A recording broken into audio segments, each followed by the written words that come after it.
Hello friends, आज की इस वीडियो में हम प्रेजेंट इंडेफिनिट टेंस के निगेटिव सेंटेंस बनाने के नियम उदाहरण के साथ में समझेंगे।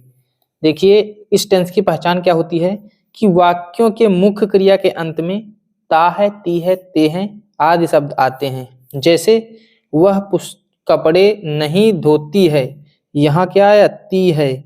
इसी प्रकार तुम प्रतिदिन स्नान नहीं करते हो, ते हो, है ना। तो जो मुख्य क्रिया आती है उसका लास्ट वाला अक्षर ता है, ती है, ते है इस प्रकार आता है। तो इससे पहचान पता चल जाती है कि यह टेंस प्रेजेंट इंडेफिनिट टेंस का है। और निगेटिव का मतलब क्या होता है? नकारात्मक, जिसमें नहीं शब्द आए या फिर कभी नहीं शब्द आए तो उसको निगेटिव सेंटेंस कहते हैं। तो हम पहले लिख देते हैं इसको बनाने का नियम। सबसे पहले हम यहाँ पर स्ट्रक्चर बता देते हैं आपको, कैसे कैसे आपको जोड़ना है। ठीक, सबसे पहले हम लिखते हैं यहाँ पर कर्ता, इसके बाद लिखते हैं डू या डज। देखिए, डज किसके साथ लगेगा? जब कर्ता एक वचन हो तो डज लगाना है, बहुवचन हो तो डू लगाना है। इसके तुरंत बाद नॉट, NOT, नॉट। इसके बाद मुख्य क्रिया,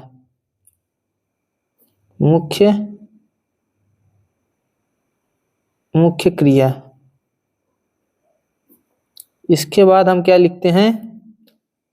कर्म, जो भी ऑब्जेक्ट दिया रहता है, और इसके बाद अन्य शब्द।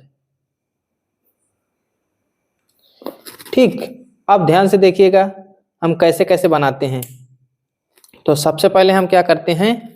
कर्ता लिखते हैं, फिर डू या डज लिखते हैं, फिर नॉट, फिर मुख्य क्रिया, फिर कर्म, फिर अन्य शब्द। यहां पर पहला हमारा सेंटेंस दिया गया है, वह कपड़े नहीं धोती है। तो सबसे पहले हम कर्ता लिखेंगे वह की अंग्रेजी क्या होती है? सी। जब ये वह की अंग्रेजी स्त्री के लिए प्रयोग हुई हो तो सी लिखते हैं, और पुरुष के लिए प्रयोग हुई हो तो ही लिखते हैं। तो यहाँ पर धोती है तो यहाँ पर स्त्री का पता चल रहा है, तो यहाँ सी लिखेंगे। इसके बाद डज नॉट, क्या लिखेंगे? डज, और इसके बाद नॉट, तुरंत नॉट लगा देना है, डज नॉट लगा देना है। डू क्यों नहीं आया? क्योंकि कर्ता जो है बहुवचन नहीं है, ये क्या है? एक वचन है, इसलिए यहाँ पर हम डज नॉट लिखेंगे। इसके बाद हम क्या लिखते हैं? मुख्य क्रिया। मुख्य क्रिया क्या होती है? जो कार्य होता है उसको मुख्य क्रिया कहते हैं। तो यहाँ पर कौन सा कार्य हो रहा है? धोने का कार्य हो रहा है, तो WASH, वाश। अब यहाँ पर SEIS नहीं लगाना है, क्योंकि अगर हम SEIS लगाते हैं तो ये डू या डज का कोई मतलब नहीं मिलता है ना।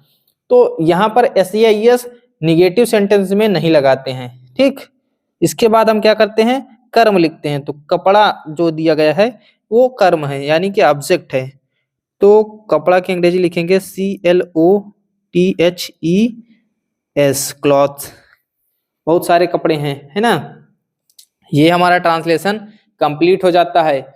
वह कपड़े नहीं धोती है, सी डज नॉट वॉश क्लॉथेस। देखिए, बहुत ही आसान तरीके से आपको सिखा रहा हूं। अगर आप इस वीडियो से नहीं सीख पाए तो आप कहीं भी पढ़ लीजिएगा, आपको ट्रांसलेशन समझ में नहीं आएंगे। अगला हमारा ट्रांसलेशन दिया गया है, तुम प्रतिदिन स्नान नहीं करते हो। तो लिखेंगे यू। अब देखिए, पहले हमने कर्ता लिख दिया, अब इसके बाद हम लिखेंगे डू या डज। तो यहाँ पर आ जाएगा डू, क्योंकि यू को बहुवचन में लिया जाता है।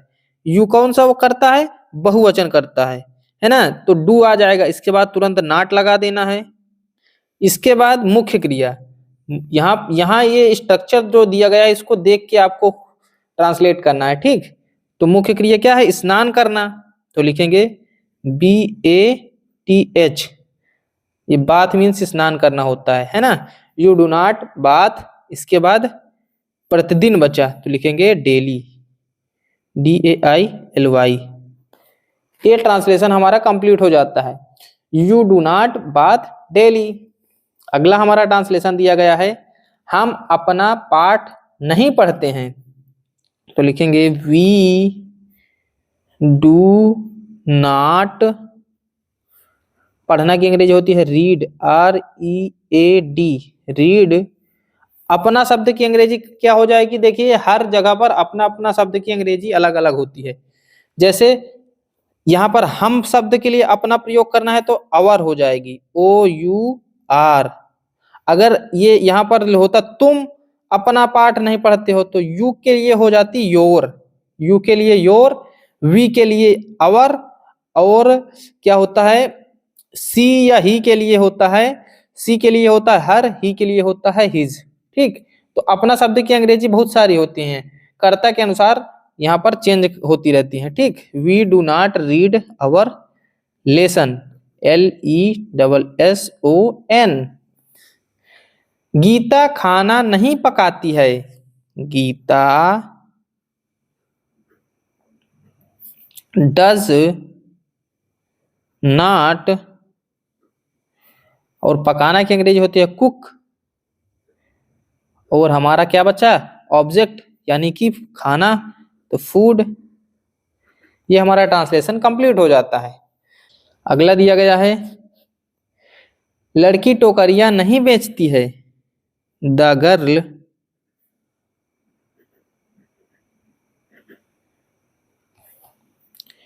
Does not sell the basket.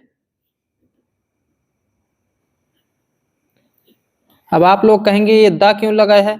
देखिए कभी कभी आप द लगा सकते हैं, ये कोई पार्टिकुलर अगर कर्ता दिया रहता है तो उसके पहले आप द लगा सकते हैं, लेकिन अगर किसी का नाम दे करके आए तो उसके आगे द नहीं लगाते। ठीक, जैसे द मंकीज हमने लिखा, द गर्ल लिखा है ना। इसके बाद अगला है, मैं खाना नहीं खाता हूं, आई।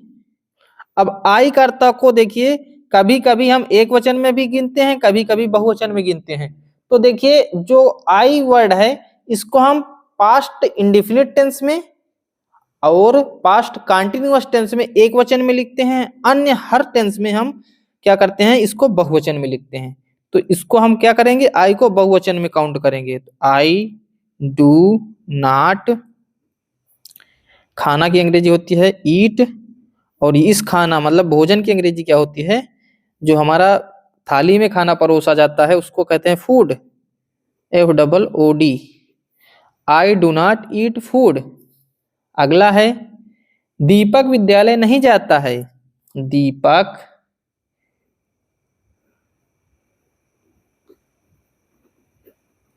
डज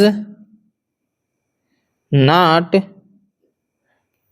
अब देखिए दीपक एक वचन है इसलिए डज नॉट आ गया, और गो टू स्कूल, SCHOOL। अब आप लोग पूछेंगे टू क्यों लगाया है? तो देखिए गो के बाद टू प्रीपोजिशन का प्रयोग हमेशा किया जाता है।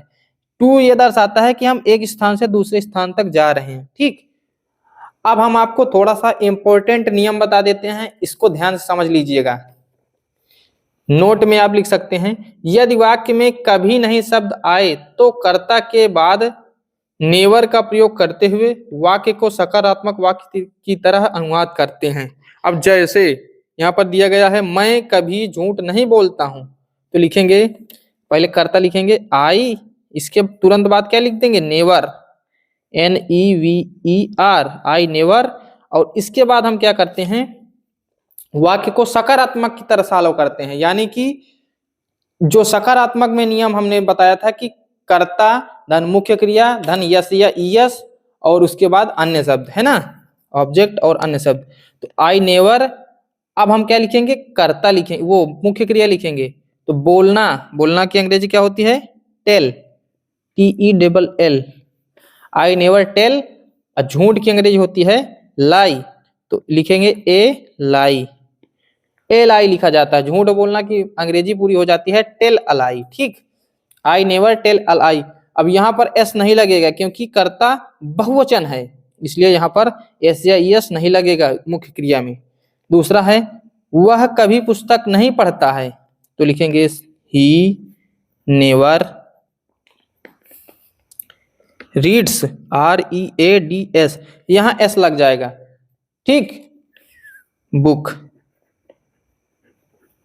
He never reads book.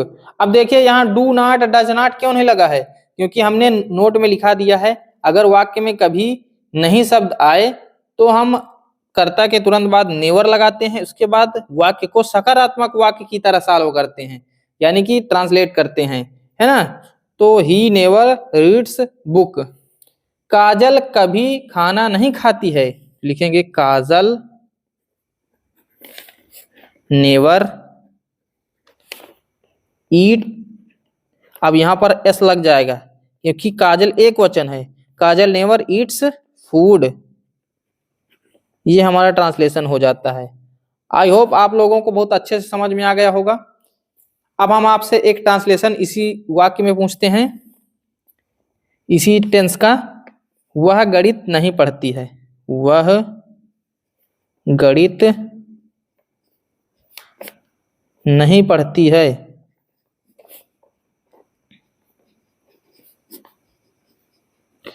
अब देखिए ये वाक्य हमने, ये कभी नहीं शब्द वाला नहीं है, ये पहले जो हमने बताया ये वाला है, निगेटिव सेंटेंस है, ठीक। तो आपको इसको कमेंट बॉक्स में बताना है। अगर आप इस वीडियो से सीख गए होंगे तो इसका ट्रांसलेशन जरूर कर लेंगे।